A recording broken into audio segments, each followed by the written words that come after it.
Typical Thursday practice. Guys seem in good spirits and practice well.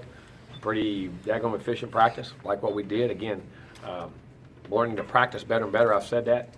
Very few repeats anymore. Guys getting bouncing, understand what to do, just getting better and better. And hopefully getting taken to the field. Got a heck of a road trip to come along. That's a very tough place to play. And they always play us well. And they're going to be ready to get a win for them. We need to get a win for us. So it'll be two really competitive teams. Questions? Since Joe isn't here, I'll ask for injuries. Oh, it is.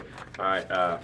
Wilkerson got banged up a little bit. We're not sure he had, I don't know if it's a concussion or something there. Of course, Bobo's probably going to be out indefinitely for that. And then, of course, we lost Landon Dickerson yesterday to an ACL in practice. So he'll be out the rest of the year, too. And the typical guys that are always out. Wilson going to get the start there? Yeah, Wilson. You have Wilson and Derek Kelly ready to go. Did you just get ran up on? Or No, it was, just got bumped, pulling around on the guy. Just bumped. It wasn't even just got caught. If you saw it, you wouldn't think it was anything, just a freak thing. Shame because he's playing. Boys coming on playing good. But we have Wilson and Derek Kelly ready to roll. Jim, in the past years, you kind of had your receiving totals kind of a little top heavy with Rashad and Nick getting both of the receptions. This year seems kind of a little bit more spread out with a couple other guys. Are you making an emphasis to spread the ball around? No, I think that we have more guys, more versatile. And it's more like, back when you had KB and Rashad and Kenny and Nick then, it was really spread out with the back, and then the backs too, because the backs got a lot of balls. It just shows it. And also is a very big thing that your quarterbacks know what's going on.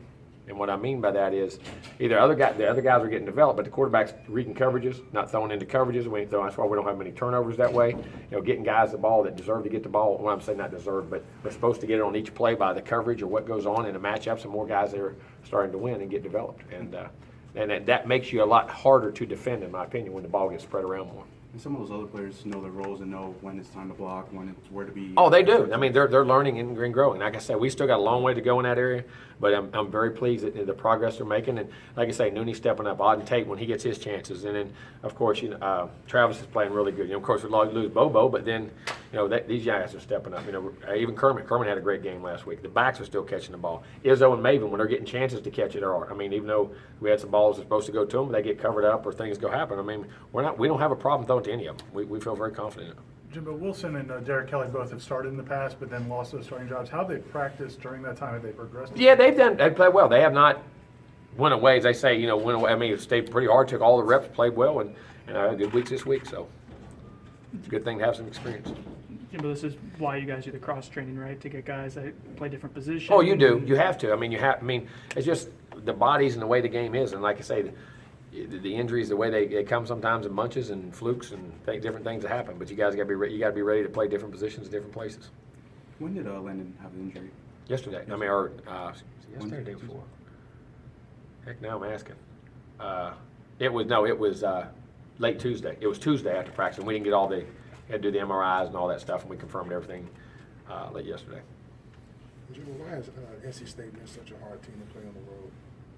They always have. It goes back to, I think they're always have been a good football team. If you go back to the history of NC State, look how many quarterbacks got in the NFL. How many they got, do you know? I know Phillip Rivers. Got 4. Got Phillip Rivers, Russell Wilson, Brissett, and Glennon. You got 4 guys. So what I'm saying is, very good players, really good receivers, good skill guys, always got good quarterbacks, defensive people, rush guys, good D linemen.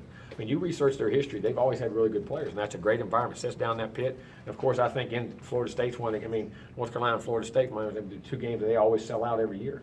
You know what I'm saying, when they're there. So it's a big game for them. They like to play. Florida State's always a marquee name. They'll be ready to play. And a lot of their kids come from Florida. If you look at there's a large number of their kids that always have, for the history of that school, have always come from Florida. And, so they play these kids well. They know them. I think there's a lot of reasons. How do you manage a player like Wilson who's used to starting and had for a while and then loses the job for one reason or another? Do you stay encouraging, or how does that work? You're very encouraging, and you're honest and up front with him, and you say, listen, you got to keep playing. You don't know when your opportunity comes back, and when that opportunity is, you got to be ready for it, because as a team guy, and he's done that. He's done a great job of that. Is there a way that you can kind of eliminate a slow start? I know last time you were there. Up there, they were on fire up there. I don't know if it was a slow start or they were on fire. We scored the first drive of the game. We went down and scored. They scored and we scored. But if you remember, Jacoby got tackled 42 times and only hit the ground once. He was getting hit and diving and slinging balls, and he made about 4 plays in that first half that were about as good as you'll ever see. Got up, and then of course we came back, and it got to be a heck of a football game. But they always seem to do well. know Carlos Williams had a big game. He did. He had 3 touchdowns, ran the ball well. We were able to have Jameis threw 3 or 4.